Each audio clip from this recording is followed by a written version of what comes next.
मेरी बहनों, इस चीज़ को समझो। जब शादी का समय आता है तो हम लोग से कहा जाता है कभी साड़ी पहन कर आओ तो कभी सूट पहन कर आओ। उसके बावजूद भी कहा जाता है कि नहीं, लड़की का रंग कम है। तो फिर अंत में ये कहा जाता है सब कुछ देखने के बाद कि नहीं, हमको लड़की पसंद ही नहीं है।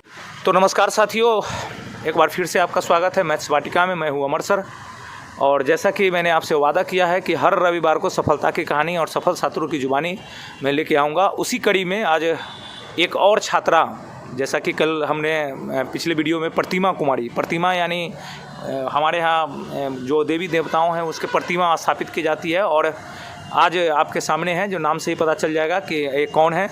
और इसके बारे में हम सिलसिलेवार ढंग से जानेंगे ताकि हमारे गांव ग्रामीण परिवेश की जो लड़कियां हैं इसे सीख सके और आत्मविश्वास बनाते हुए वो भी सफल हो सके जो आपकी उसकी बहन सफल हुई है। खासकर ऐसे समय में जब इस महीना में बिटिया वर्ष यानी बिटिया दिवस मनाया जा रहा है। खासकर सितंबर के तीसरे संडे को मनाया जाता है भारत में, और पूरे दुनिया में 28 सितंबर को मनाई जाती है। तो मैं जानबूझ के ऐसा किया कि क्यों नहीं हम बेटियों को सम्मान दें, और उसी कड़ी में हम अपनी बेटियों को सम्मान देने आए हैं जो आप ही के समाज से बिलोंग करती है और अपने संघर्ष की कहानी बताएगी। तो इस संघर्ष की कहानी को पूरी वीडियो देखना ना भूलें, और पूरे वीडियो को निश्चित रूप से देखें, तभी जाके आपको समझ में आएगा। तो मैं सबसे पहले कहना चाहता हूँ कि अपना परिचय दें। मैं पूजा कुमारी वैशाली ज़िले के सैदई प्रखंड के छोटे से गांव सराय धनेश की स्थायी निवासी हूँ। इससे मैं यहाँ नालंदा ज़िले की दीपनगर थाना में सब इंस्पेक्टर के पोस्ट पर कार्यरत हूँ। धन्यवाद। तो पूजा, सबसे पहले आप ये बताएं कि आपकी स्कूली शिक्षा कैसी रहे। यानी हम ये जानना चाहते हैं कि आपको सरकारी विद्यालय में पढ़ना पड़ा है या प्राइवेट इंस्टीट्यूशन में आपको पढ़ना पड़ा है। प्राइवेट विद्यालय में बहुत सारे इंग्लिश स्कूल है, बोर्डिंग स्कूल है, उसमें पढ़ना आपको शिक्षा मिली है? जी, मुझे शिक्षा मेरे ही गाँव में एक सरकारी विद्यालय है, गांधी हाई स्कूल। मैं वहीं से 10वीं की परीक्षा पास की हूँ, और उसी के बगल में 10+2 चकियाज में एक कॉलेज है, वहाँ से मैंने 10+2 पास किया है। कहने का मतलब है कि पूजा गांव में ही रहकर सरकारी विद्यालय से ही शिक्षा प्राप्त की है और यहाँ तक पहुँची है। इसके बीच में हम इनसे जानना चाहेंगे कि और कहाँ कहाँ बातें हैं, जैसे स्कूली शिक्षा प्राप्त करते हुए और किन किन समस्याओं का सामना पड़ा है। जैसे लड़की हो तो किन किन नज़रियों से पुरुष प्रधान समाज, आज हमारा जो पुरुष प्रधान समाज है, जैसे महिला सशक्तिकरण की बात की जाती है, लेकिन क्या आप महिला सशक्तिकरण समाज में पूरी तरह देखने को मिल रहा है आपको? जी नहीं, महिला सशक्तिकरण सिर्फ सुनने के लिए मिलता है, देखने को बिल्कुल भी नहीं मिलता है। यानी आपको सामना करना पड़ा है बहुत सारी समस्याओं का? जी। एक आध उदाहरण बता सकती हैं? जी, जैसे कि जब घर में पैसों की बहुत सारी प्रॉब्लम होती थी तो वहाँ पे सोचना पड़ता था कि पैसा कहाँ से आएगा ताकि हम आगे कुछ पढ़ सके, कुछ कर सके, फैमिली को भी देख सके। जब पैसा अर्न करने का समय आया तो बहुत तब एहसास हुआ कि नहीं, लड़की होकर पैसा कमाना अपने में बहुत बड़ी बात है।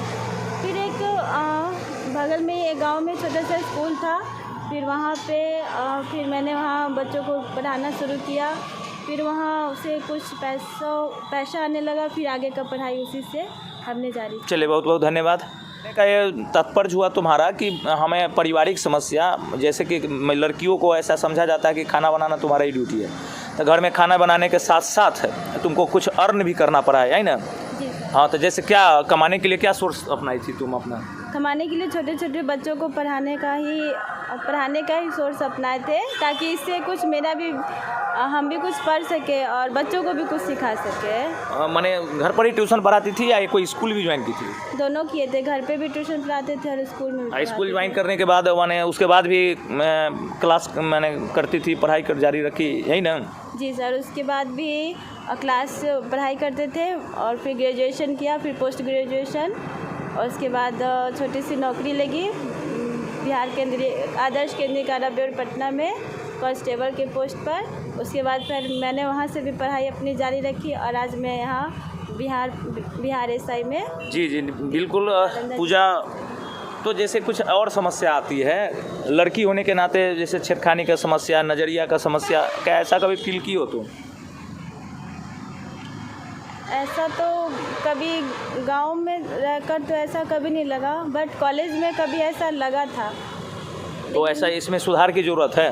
जी, इसमें कुछ सुधार की ज़रूरत है। तो आदर्श तरुण जागरण यानी आदर्श तरुण फाउंडेशन जो हमारी संस्था है, और अभी मैथ्स वाटिका चैनल के माध्यम से हम लोगों तक पहुंचाते हैं बात, जो तुम्हारे इस चैनल के मैथ वाटिका के चैनल के माध्यम से जो हमारे लड़के लड़कियां या अभिभावक, ये लड़कियों के भाई, लड़कियों के पति, लड़कियों के पिता ऐसे ये देख रहे हैं, तो क्या तुम्हें उनको संदेश देना चाहिए कि बेटी को बोझ नहीं है, बेटी वरदान है? जी बिल्कुल। सबसे पहली बात कि बेटियां एक बोझ बिल्कुल भी नहीं है। एक तरह से बेटी वरदान ही है।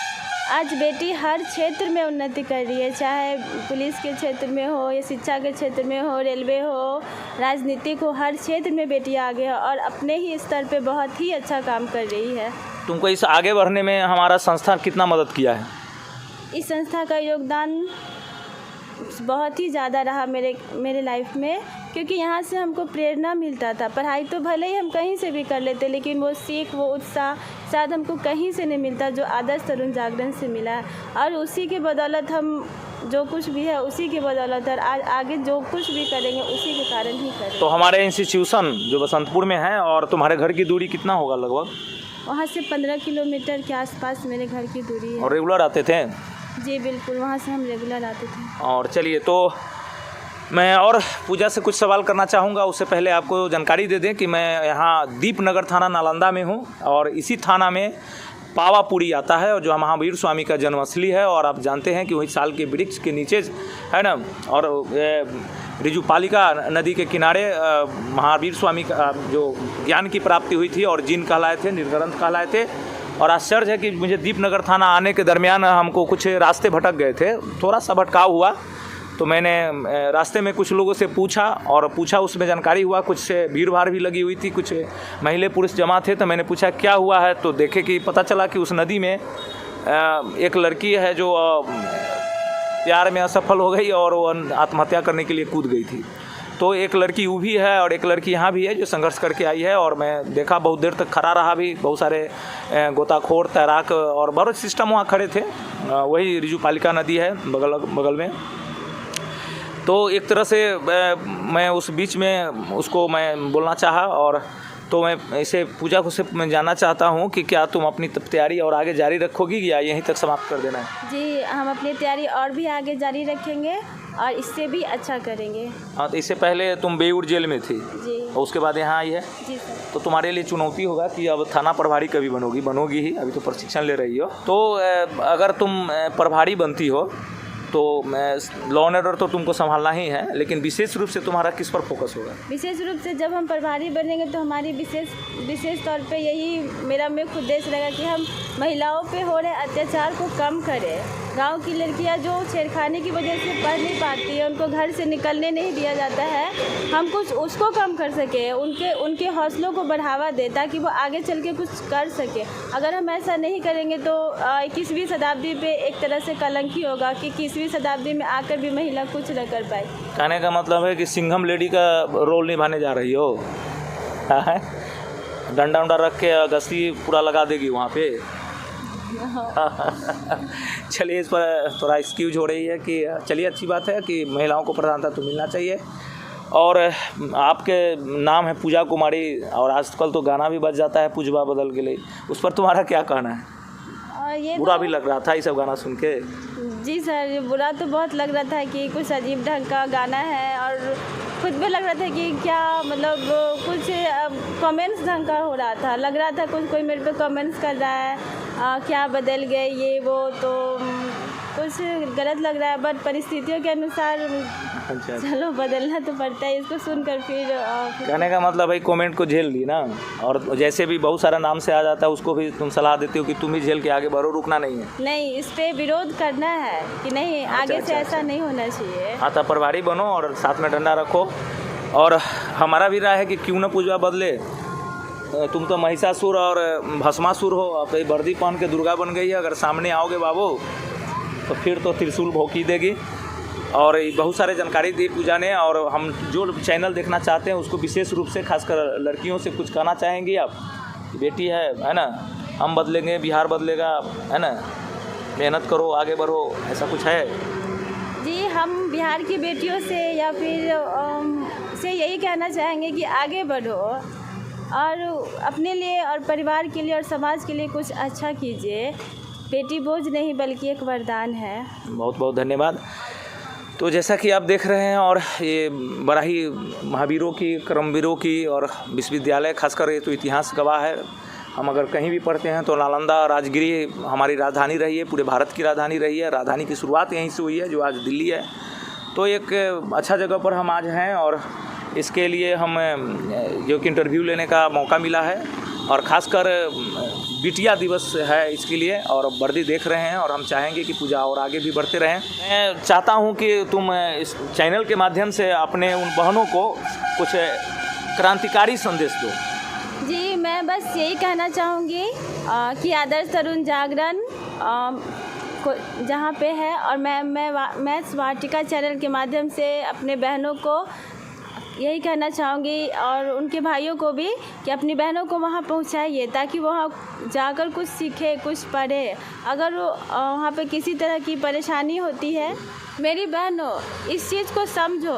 जब शादी का समय आता है तो हम लोग से कहा जाता है कभी साड़ी पहन कर आओ तो कभी सूट पहन कर आओ, उसके बावजूद भी कहा जाता है कि नहीं लड़की का रंग कम है, तो फिर अंत में ये कहा जाता है सब कुछ देखने के बाद कि नहीं हमको लड़की पसंद ही नहीं है। यानी वस्तु जैसा व्यवहार किया जाता है आज भी लड़कियों का, पूजा का कहने का मतलब है। और ये लड़की पूजा आप लोगों से आग्रह कर रही है, अपने लड़कियों के भाइयों से आग्रह कर रही है कि आदर्श तरुण फाउंडेशन बसंतपुर जो भाई हैं, जो उन लड़कियों के पिता हैं, वो पहुंचाएं। अगर नहीं पहुंचा पाते हैं तो मैथ्स वाटिका के माध्यम से उनको पढ़ाएं ताकि आने वाले दिनों में चल के, बोल के, गा के और अपमानित महसूस नहीं करना पड़ा। ये नहीं करना चाहती है? जी, इसका मतलब है कि तुम सफलता के बाद तुम ऐसा फील करती हो कि अब ये सब हमको करना नहीं पड़ेगा। जी बिल्कुल, सफलता के बाद हमें ऐसा महसूस होता है कि अब मुझे ऐसा कुछ नहीं करना पड़ेगा। बहुत आत्मविश्वास आ चुका है। जी बिल्कुल। इस तरह से अगर हमारी बहनें और सफल हो जाती है तो उसको इस तरह से आत्मविश्वास आ जाएगा। जी, तो किसी भी डिपार्टमेंट में सफल होने के लिए आप उससे आग्रह कर रहे हैं। जी हाँ, ताकि चल के, बोल के, गा के पूजवा बदल गए वाला कहानी नहीं सुनाना पड़े, यही ना? जी। चलिए, और एक बार किसी भी क्षेत्र में सफल हो जाइए, और हम इसीलिए इस एपिसोड को चला रहे हैं और ये अनवरत चलते रहेगा। और जब तक हमारा चैनल रहेगा या हमारा सांस रहेगा, हज़ारों छात्र छात्राएं हमारे यहाँ से सफल हैं और हम बारी बारी से लेते आएंगे, कभी लड़कों का तो कभी लड़कियों का। और हम इस चैनल के माध्यम से उन्हें प्रेरित करेंगे जो वंचित हैं। और निश्चित रूप से जो हाँ अभी दहेज के लिए हत्या, महिलाओं का प्रताड़ना डेली पेपर छपा भरा रहता है, और उसका एकमात्र निदान और एकमात्र एक निदान है, और वो है रामबाण, वो है शिक्षा, शिक्षा, शिक्षा। चलिए, बहुत बहुत धन्यवाद। पूजा को भी धन्यवाद।